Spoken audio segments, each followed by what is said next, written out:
Naghain na ng reklamo sa Bataan Prosecutor's Office ang mga biktima ng nag-viral na video ng umano'y road rage sa Biniktikan Road, Subic Bay Freeport Zone noong Biyernes, February 16.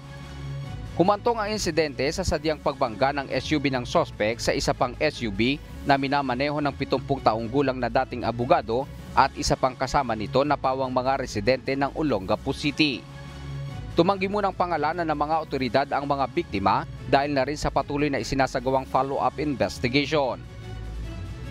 Ang suspect po kasi natin, sir, hindi pa po namin niligay, baka makapekto po ito sa ginagawang follow-up operation to locate ang ating suspect po, sir. At yung sasakyan natin kasi hanggang ngayon, sir, wala pa rin po, hindi pa rin po nalolocate at hindi din po sumurrender ng itong involved driver po ng Fortuner po. Nag-proceed na po sa yung victims natin sa Office of the Provincial Prosecutor to file charges against the suspect, sir, for frustrated murder po.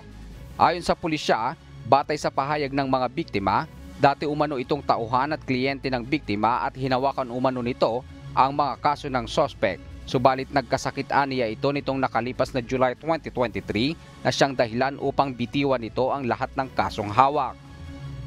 Kabilang na rito ang mga kaso ng suspect at dito na umano nagkaroon ito ng personal na galit sa biktima. Apparently, sir, last year, July 2023 po, nagkasakit po ang ating victim. Sabi ko nga, nasa 70 years old na po siya, sir. And then, sir, winidraw niya po lahat ng hawak niyang kaso.